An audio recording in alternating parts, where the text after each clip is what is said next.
Happy birthday to you. ও বাবা, দিদিভাইকে বলো দিদি ভাই হ্যাপি বার্থডে।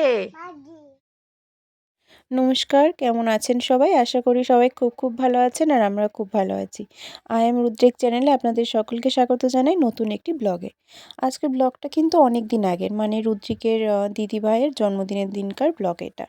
যেহেতু বেশ কয়েকদিন হয়ে গেল, মানে প্রায় এক সপ্তাহ হয়ে গেল আমি কোনো রকম ব্লগ আপলোড করিনি, কারণ হ্যাঁ, সময় পাচ্ছিলাম না আর কি সব কিছু গুছিয়ে আর এডিট করে সেটাকে আপলোড করার। আর চেষ্টা করব প্রতিদিনই ব্লগ আপলোড করার, কিন্তু আর হয়ে উঠছে না। জানি না সেটা কবে থেকে কন্টিনিউ ব্লগ আপলোড করতে পারবো। তো যাই হোক, আজকের ব্লগটা আমি এখান থেকেই শুরু করছি। সেদিন ছিল রুদ্রিকের দিদিভাইয়ের জন্মদিন, আর রুদ্রি ঘুম থেকে উঠেই ওর বাবাকে পেয়ে খুবই খুশি। কারণ যেহেতু ও যখন ঘুম থেকে ওঠে তখন তোর বাবাকে পায় না, তার আগেই ওর বাবা অফিস চলে যায়। সেদিন ঘুম থেকে ও তাড়াতাড়ি উঠেছিল, সেই জন্য বাবাকে ঘুম থেকে ওঠার পরে দেখতে পেয়েছিল, সেই জন্য খুবই খুশি। সেই জন্য একটু বাবার কাছে একটু আদর খাচ্ছে। তো তার মধ্যে ওর বাবা ওকে ফ্রেশ করিয়ে খাটে বসিয়ে দিয়েছে, আর আমি একটু বিছানাটা তুলে নিচ্ছি। যেহেতু ও ঘুম থেকে উঠে ব্রেস্ট ফিডিং করে, সেই জন্য ওকে ঘুম থেকে ওঠার পরেই সঙ্গে সঙ্গে খাইয়ে দিই না, মানে খেতে চায়ও না ওটা, এটা স্বাভাবিক। ঘুম থেকে উঠেই যদি বাড়ি খাবার খাইয়ে দিই তাহলে বাচ্চা কেন, বড়রাও খেতে চাইবে না। তো সেই জন্য একটু আমি এদিকে কাজকর্মটা গুছিয়ে নিচ্ছি, তারপর ওকে খাইয়ে দেবো। আর এদিকে দেখুন, ওর এত সাহস হচ্ছে না, এখন একা একা খাট থেকে নিচে নামতে চায়।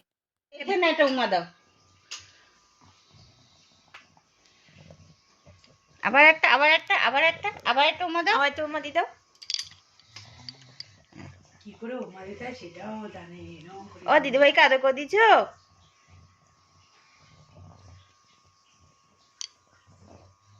বলো দিদিভাই এবার ঘুনু করো। দেখলেন তো রুদ্রি কীভাবে ও দিদিভাইকে বার্থডে উইশ করলো। রুদ্রি কিন্তু এই প্রথমবার ও দিদিভাইকে বার্থডে উইশ করলো, কারণ ও তো এই সামনের মাসে 2 বছর কমপ্লিট হবে। আর এর আগের বছর তো কথা বলতে পারতো না, তো কোনো প্রশ্নই ওঠে না আগের বছর উইশ করার। তো যাই হোক, সেই দিনটা মোটামুটি খুবই ভালো কেটেছে। তার মধ্যে কী হয়েছিল জানেন? আমার সেদিনের শরীরটা এত খারাপ করেছিল, মানে একটু অ্যাসিডিটি মতন হয়ে গিয়েছিলো। মানে অতিরিক্ত খাওয়া হয়ে গেছে আর অতিরিক্ত রেস্ট হয়ে গেছে, কোনো মানে খাবারটা হজম হয়নি, সেই জন্য এত পেটটা ব্যথা করছিল। তো সেই জন্য খুব বেশি এনজয় আমি করতে পারিনি, মানে যতটা ভেবেছিলাম যে পুচুরানির জন্মদিনে এটা করবো ওটা করবো, তো সারাদিন শুয়ে বসেই কাটিয়েছি। সেই জন্য আর কোনো রকম ব্লগ শ্যুট করতে পারিনি। তো যাই হোক, সন্ধ্যেবেলায় সব গেস্টরা চলে এসেছিলো, সেই জন্য ভাবলাম এই ফাঁকে একটুখানি ভিডিও করে নিই, তাহলে এটা ব্লগ আমার হয়ে যাবে। তো যাই হোক, এদিকে পুচুরানির কেক কাটিং হয়ে গেছে, আর এদিকে রুদ্রি সবাইকে এন্টারটেন করছে।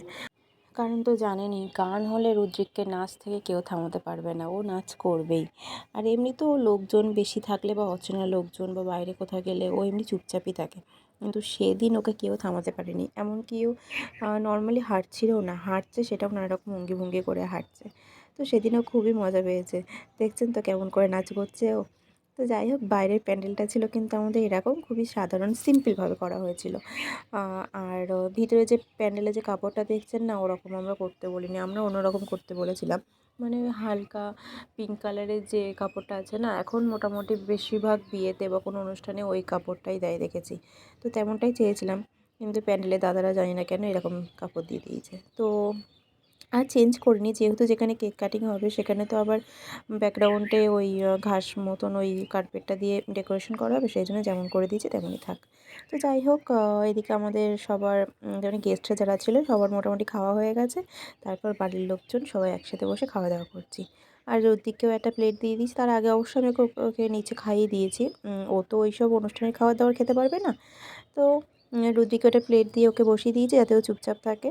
তো যাই হোক, রুদ্রিকে দিদিভাইয়ের জন্মদিন খুবই ভালো কেটেছে। আজকের ব্লগটা এই পর্যন্তই থাকলো, অনেকদিন পর ব্লগ দিলাম, চেষ্টা করবো প্রতিদিন ব্লগ আপলোড দেওয়ার। যাই হোক, আজকের ব্লগটা এই পর্যন্ত থাকলে আপনারা সবাই ভালো থাকবেন, সুস্থ থাকবেন। আমাদের ব্লগ ভালো লাগলে লাইক শেয়ার সাবস্ক্রাইব করে দেবেন। ধন্যবাদ, টাটা।